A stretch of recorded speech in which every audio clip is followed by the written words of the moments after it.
Hello everyone, peace of Christ to all. In this video we will answer a brother. He asked me about the crucifixion of Jesus, and he said Muslims, they keep asking him questions, and you know how Muslims, they don't allow you to prove them wrong. If you try to do so, they will threat your life as usual, because Islam is peace, right? And always they say, well, isn't it funny that God, he decided to kill himself so he can forgive us for something we did, for our sin, by killing himself? Come on, are you crazy? First, God, he did not kill himself. This is something very foolish to say, because simply he did not. It is not Christ who killed himself, it is people who killed him. This is number one. Now, someone will say, well, isn't it Christ? He knew that he was going to be crucified and he did not run at least. Well, not running doesn't mean that he crucified himself. Doesn't mean that he killed himself. When Jesus, he came to us, it was a new start of relationship between God and the human. Through history, all religion of mankind, God always speaks from above to human. I am God, you do this and you do that.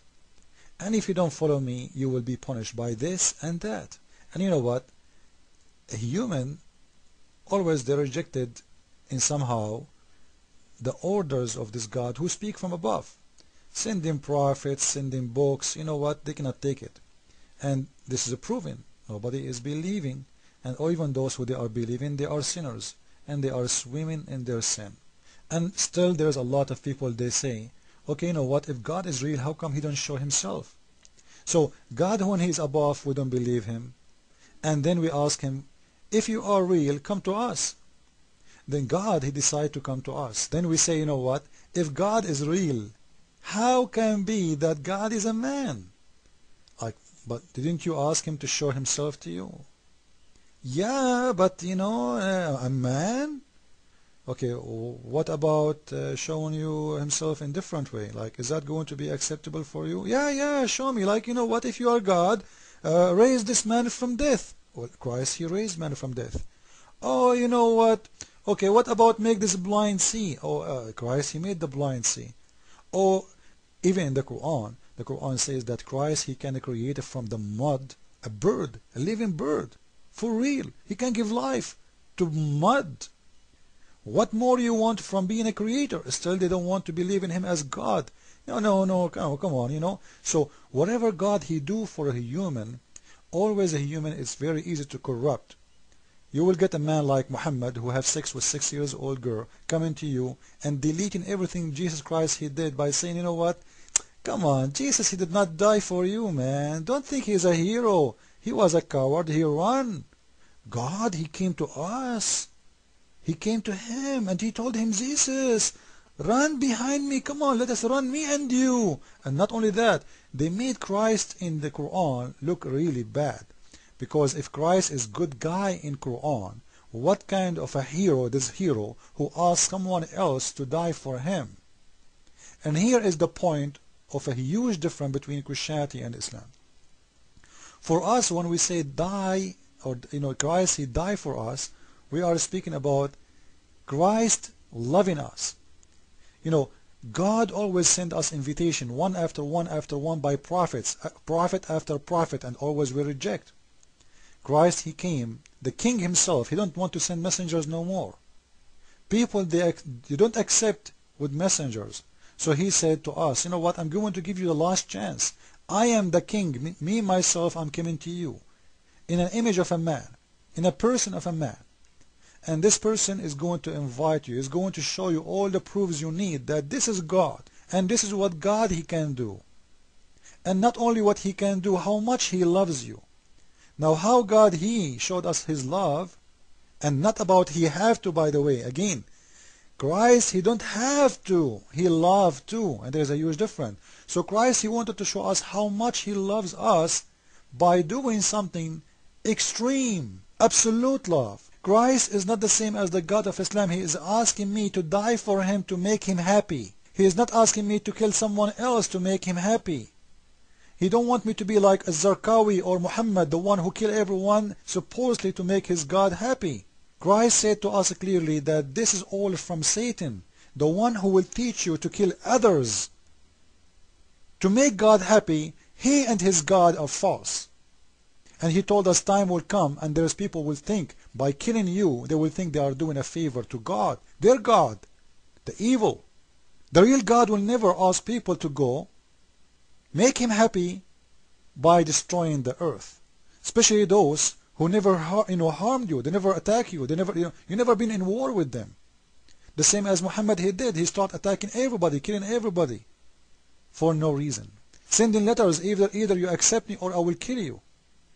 And we see now Muslims, to make their God happy, they have to hate everyone, to hate the Christian, to hate the Jewish, to hate the Buddhists, to hate the Hindus. Christ, he said to us clearly, to belong to me, you have to love everyone, including and first of all your enemy. This is the real message of God. If you belong to me, you love everyone, even your enemy. And I'm going to prove that to you. I will forgive the one who killed me, which they are the enemy, because supposedly those people, they are killing me because they think I am an enemy. I am going to forgive them in front of you all for killing me. I'm not giving you speeches. I am giving you a true life experience. I am not the kind who will ask you to sacrifice yourself for me to make me happy. You know what? Because I love you, I am willing to sacrifice myself to you. After all what he did, in the top of it, sacrificing himself, do we accept? Still we don't. So what God he did for us is amazing, but still we don't want to accept. Still we question, how come on, how you say he's God but he's killing himself? Cannot be. If he did not do it, then we will find another excuse. We will say, if he is God, how come he is asking everybody to die for him but he don't want to die for us? If he is a real loving, if he is absolute giving, if he is absolute merciful, he should be merciful for real. How? By forgive our sin. But when he do, you make fun of him. So simply what Christ in here showing us, that I am not the same as those who worship God, who for them he is God, who live in above, like the God of Islam, who call himself the God of slaves. Muslims, they consider themselves slaves of God. Our God is not the God of slaves. He don't want us to be slaves, because the God who consider his people slaves, he is a mental God. He is a selfish God. He have a problem. He worship himself. He is too proud. And this is what the Quran, actually one of the names of Allah, Al-Mutakabbir, the proud. So proud about himself. Actually, it's not the proud, it's the arrogant. He is crazy about himself. You are my slaves. You bow down to me. You worship me. You call this for me, to make me happy. Kill the Christians, kill the Jew, kill the Buddhists, kill. And then if you do that, I will take you to my heaven to be my slave. Still I'm a slave. Even in the heaven I am a slave. And I will give you a lot of sex and a lot of gold. Doesn't sound satanic to you? Jesus, he showed us that to be a follower of me, you have to be loving, giving, merciful, forgiving. And I will prove it to you. And number one thing I will do to you, it's not only the miracles I did. It's not only me coming to you. The Word of God became a man itself. I am going to sacrifice myself to prove to you how much I love you. And this is your last invitation. Either you accept or you reject. You have no more excuse. What more I can do to show you how much I love you? What more I can do? Nothing. So after all what he did, still many, they don't want to believe. And this will be their last choice, and time will come and they will be judged for their rejection. The real God is the one who don't ask you to do things for him only. Is the God who do things for you too.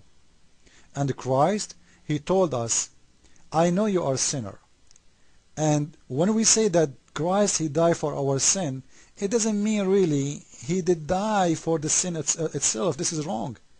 It's a word we say, but we mean something different. We mean he died for us, to save us from our sin. Not the sin in the past only, it is the coming sin. When we say the sin of Adam, simply, it's mean we have a sin too. Not only Adam, We are not paying for the sin of Adam only, we are paying for our sin. Who said that we are paying for the sin of Adam alone? Adam is the start, but we are ashamed of sin. So some they try to play with the word saying, oh, he died for the sin of Adam. Is that justice? Who said that Adam is the one who did the sin only? Isn't it me a sinner too? All of us, we are sinners. So he died for our sin, which means he died for us to give us a chance, last chance to be forgiven. Proving to us how much he loves us, proving to us how much he is great. Follow with me please. Christ is Lord. Islam is false. Amen.